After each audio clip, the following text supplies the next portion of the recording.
नाही, सुप्रीम कोर्टामध्ये हा निर्णय झाला तो ओबीसीच्या संदर्भात भांटिया कमिटीचा विषय होता आणि आहे ती स्थितीच तेव्हा. आणि निवडणुका घ्या आणि निवडणुकीनंतर भांटिया समितीच्या विषयासंदर्भात जो निर्णय होईल तो लागू राहील असं सुप्रीम कोर्टानं म्हणलं. त्याचबरोबर ओरली सुप्रीम कोर्टानं असं म्हटलं आहे की काही कारणास्तव निवडणुका पुढं गेत असतील तर निवडणूक आयोगानं आमच्याकडे यावं, त्याला मुदतवाढ करण्यासंदर्भातला एक संकेत दिलेला आहे.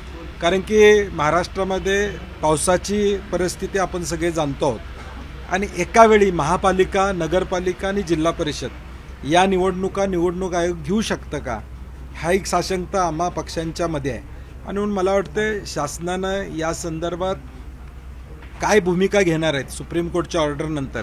मला वाटतं सर्व पक्षांना शासनानं बोलवावं, चर्चा करावी. शेवटी या निवडणुका सगळ्या पक्षांसाठी महत्त्वाच्या आहेत आणि नेमकं शासनाचं धोरण निवडणूक आयोगाबरोबर काय असणार आहे हे थोडं स्पष्टता आणली तर क्लॅरिटी येईल. यावेळेस या अगोदर सुद्धा अनेक वेळा ह्या निवडणुकीचा प्रयत्न कुठेतरी सत्ताधाऱ्यांकडून झालेला पाहायला मिळाला. गिरीश महाजन यांचं वक्तव्य त्याचाच एक भाग म्हणता येईल का? तसं असेल तर मग का नाही, मला नाही वाटत. आता सुप्रीम कोर्टानं क्लिअर कट मॅन्डेट दिलेलं आहे. आता शासनाला निवडणुका कुठल्याही कारणास्तव पुढं ढकलणं शक्य होणार नाही.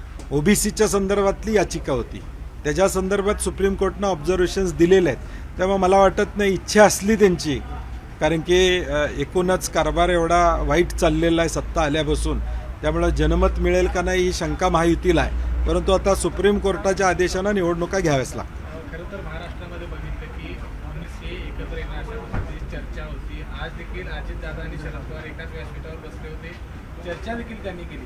महाराष्ट्रामध्ये काँग्रेस आणि शिवसेना ठाकरे गट एकाकी पडला असं म्हणायचं. आदरणीय पवारसाहेब हे इंडिया आघाडीचे प्रमुख नेते आहेत. ज्यावेळी इंडिया आघाडीची स्थापना या देशामध्ये लोकसभेच्या आधी झाली त्यामध्ये प्रमुख वाटा आदरणीय पवारसाहेबांचा राहिलेला आहे. आणि म्हणून मला काय यामध्ये कुठली तथ्य या गोष्टीचं या ठिकाणी वाटत नाही, कारण की एक भूमिका घेऊन आदरणीय पवारसाहेब लढलेले आहेत. राष्ट्रवादीचं चिन्ह जाण्यापर्यंतचा हा लढा त्यांनी सुप्रीम कोर्टमध्ये दिलेला आहे. त्यामुळे मला या बातम्यांमध्ये किंवा या चर्चेमध्ये फार तथ्य वाटत नाही.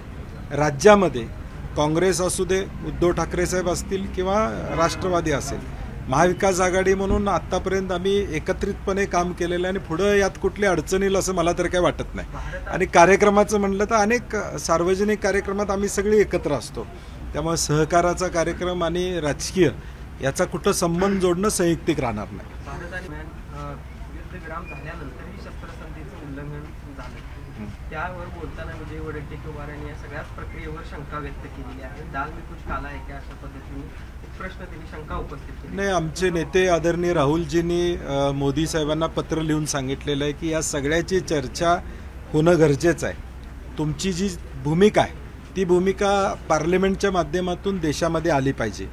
कारण की हा सीज फायर झाला तो दुर्दैवानं अमेरिकेच्या राष्ट्राध्यक्षांनी जाहीर केला, म्हणजे आमच्या देशातल्या पंतप्रधानांनी तो जाहीर करणं अपेक्षित होतं. आणि म्हणून आम्ही काँग्रेस पक्षानं पहिल्यापासून भूमिका स्ट्रॉंग घेतलेली आहे की पाकिस्तानच्या या कारवाई झाली पाहिजे ही भूमिका घेतली आणि सरकारच्या पाठीशी आहोत हे ऑल पार्टी मिटिंगमध्ये काँग्रेस पार्टीनं स्पष्ट केलेलं आहे. आणि म्हणून आत्ता आम्ही मागणी केलेली आहे की एक अधिवेशन बोलवा आणि त्याच्यावर या सगळ्या गोष्टीची चर्चा होऊ शकेल.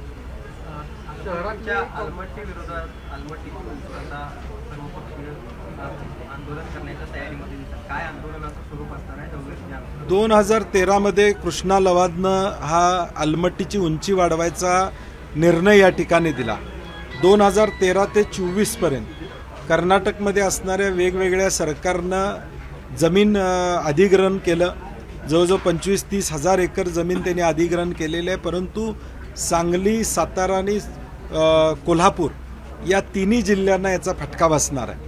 आणि म्हणून आमची केंद्राला विनंती आहे की वडनेरे समितीमध्ये काही विषय आले होते, परंतु आलमट्टीबद्दल त्यांचं मत वेगळं आहे. परंतु आमचं मत ठाम आहे की आलमट्टीची उंची वाढली की कोल्हापूर, सांगली, साताऱ्याला पुराचा धोका होणार आहे.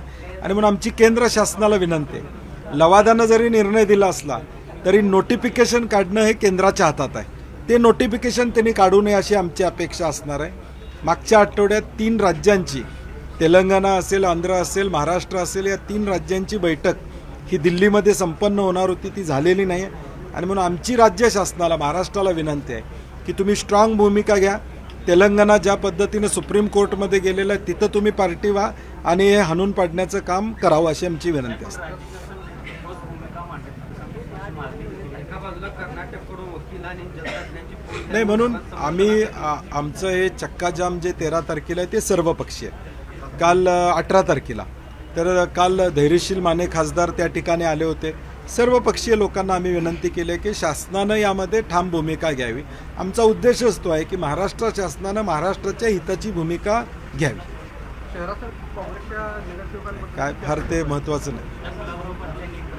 लाडक्या बहिणी योजना बंद होणार नाही, विरोधक फक्त साफ सोडतात विश्वास ठेवतो. नाही, 2100 मिळाले असं आम्हाला जर बातमी कुठं कळाली असेल तर मग खरं खोटं लोकांना कळेल. 2100 मिळणार होते, त्याचं काय झालं त्याचं उत्तर द्यावं, मग त्याच्यावरूनच कळते की पुढचं पाऊल काय असेल सरकारचं. लोकल विमान विस्तारीकरणाचा जो विषय आहे, रोड ब्लॉक केला आहे लोकांमध्ये असंतोष निर्माण झाली. नाही, आम्ही आता पालकमंत्री आणि जिल्हाधिकाऱ्यांना स्थानिक लोक आलेले आहेत ते भेटणार आहोत. आमची विनंती आहे की त्या पर्यायी रस्त्याला मागच्या वेळी ऋतुराज पाटील असताना जवळजवळ 25-30 कोटी रुपयेचा निधी आम्ही उपलब्ध करून दिलेला आहे. तो रस्ता लवकर करा. तो रस्ता लवकर केला तर मग तिथल्या लोकांची अडचण या ठिकाणी संपून जाईल आणि मग रस्ता बंद करायला कोणाचीच हरकत नाही, कारण की एअरपोर्टमधनं जातोय, सुरक्षेच्या दृष्टीने बंद करायलाच पाहिजे, आमची त्याबद्दल ना नाही. परंतु पर्यायी रस्ता न करता ताबडतोब बंद करणं हे थोडं जरा संयुक्तिक नाही आहे. पालकमंत्री पदाचा पिढा अजूनही कायम आहे. रायगडवरून अजूनही मार्गदर्शन नाही, आता काय गेले सत्ता येऊन आता म्हणजे पालकमंत्र्याचा निर्णय होत नाही, 2100 रुपयेचा निर्णय होत नाही, शेतकऱ्यांच्या कर्जमाफीचा निर्णय या ठिकाणी होत नाही, नोकर भरती होत नाही, सगळे निर्णय प्रलंबितच आहेत.